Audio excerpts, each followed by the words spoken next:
Monsieur Juncker, je dois d'abord vous rassurer, le mauvais sort que je vous promettais ne visait pas votre personne, bien sûr, mais la fonction que vous occupez et le parti politique que vous représentez. Vous avez beaucoup de mérite à venir ici, vous n'aurez pas une voix, et votre nom va bientôt servir à désigner tout ce que nous détestons en Europe, c'est-à-dire la gouvernance au service des banques et du capital. Par conséquent, je sais l'apprécier. Je ne me lance pas non plus dans un débat idéologique avec vous. La cause est entendue, les électeurs ont tranché. Vous êtes majoritaire pour l'instant. Il suffit de vous écouter pour voir l'étendue de ce qui nous sépare. Nous vous parlons. Vous nous parlez de vos origines sociales. Nous n'avons jamais cru que les origines sociales déterminent l'intelligence d'un individu ou son appartenance. Nous croyons en l'éducation. Nous vous parlons d'avortement. Vous nous répondez droit de la famille. Nous ne pensons pas que le corps des femmes appartient à leur famille, mais leur appartient en propre. Nous vous parlons d'immigration et vous nous répondez Frontex, alors que nous voudrions vous parler du fait que les accords que l'Europe passe avec les pays concernés détruisent leur économie locale. Donc on laisse tomber pour l'instant ce débat idéologique que je suis prêt à mener avec vous avec beaucoup d'intérêt parce que vous êtes une intelligence fine. Je m'en tiens à des choses très concrètes.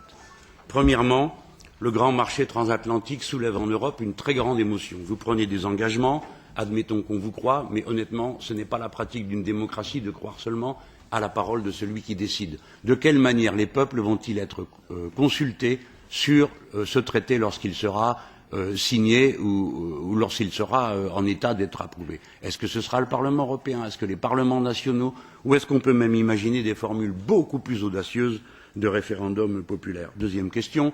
Messieurs Snowden et Assange sont nos bienfaiteurs, car tous les deux ont permis de montrer les manœuvres pernicieuses des États-Unis d'Amérique contre l'Europe, qu'elle espionne non seulement dans ses institutions, mais dans ses citoyens.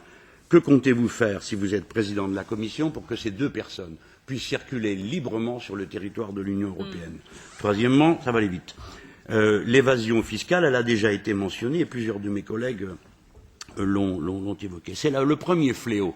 Mais, Monsieur Juncker, sans vouloir vous viser spécialement dans votre appartenance nationale, que naturellement nous respectons comme vous respectez la mienne, il n'empêche que votre pays a encore été classé en 2013 comme un paradis fiscal. Or, le premier fléau de l'Europe, c'est que les voleurs se réfugient dans les paradis fiscaux pour y cacher l'argent qu'ils ne donnent pas et qu'ils devraient donner, comme tous les citoyens doivent donner, dans les pays où ils sont déjà les plus riches. Et il se trouve qu'il est normal qu'on vous interpelle, sans que vous le preniez personnellement, sur le fait que vous venez d'un pays qui participe à cette industrie du vol. Le dernier point, ça sera vous avez parlé de l'étendue du territoire de l'Europe. Je fais partie de ceux qui considèrent que la Russie est un partenaire et un espace naturel européen. Alors, monsieur peut-être le président de la Commission européenne, combien de temps va durer ce soutien inepte à un gouvernement que le Parlement européen a condamné, qui est le gouvernement de fait de l'Ukraine, dans lequel siègent des nazis?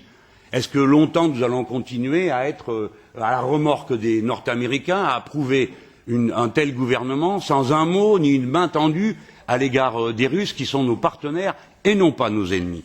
Voilà, je vous ai dit en quelques mots les questions que je voulais vous poser.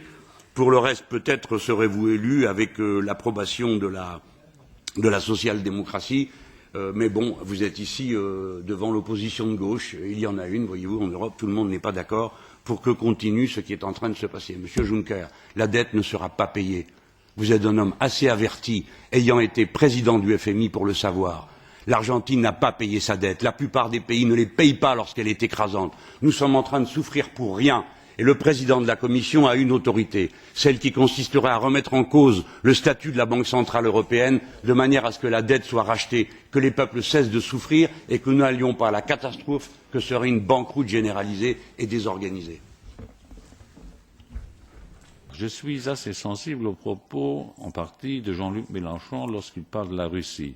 Je suis moins d'accord, bien que là encore je partage une parcelle de l'analyse avec ce qu'il a dit au sujet des autorités ukrainiennes, mais pour moi, il faut se rendre à l'évidence, et pourquoi ne pas l'accepter, que la Russie reste un partenaire important de l'Union européenne. Il n'y a pas de carte sécuritaire européenne sans la contribution du co-architecte russe. La Russie est une grande nation, un grand pays européen, et moi je ne participe pas, bien que cela m'a été reproché par certains premiers ministres qui n'ont pas pu voter pour moi lors du dernier Conseil européen, je ne partage pas ce primitif Russia bashing. Cela ne nous avance aucunement.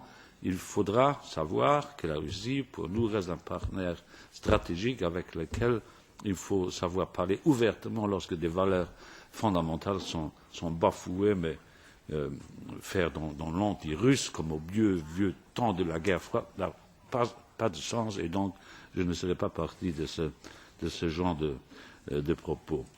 Pour le pacte de stabilité, je veux vous dire qu'il sera appliqué. Il sera appliqué tel qu'il est, mais il sera appliqué avec bon sens et en lui apportant, comme je le disais à Alain Gray, une grille de lecture plus économique. Voilà, j'ai noté dans les propos pré-préparés, pré-cuits de certains d'entre vous que oui, le PPE serait une grande machine d'austérité et tout cela. Écoutez, la politique libérale et la partie néolibérale dans la politique libérale est l'œuvre d'abord de M. Blair et de M. Schröder. Moi, je n'aurais jamais fait passer une législation du type Art 4, jamais. J'ai toujours lutté contre la déréglementation en matière de droit du travail. Donc, que vous m'appeliez néolibéral, conservateur, clérical, moi je veux bien, mais vous me permettez. Pardon? Oui, mais enfin, j'ai connu des gouvernements de gauche dont les membres les plus vertueux ont entamé une autre trajectoire.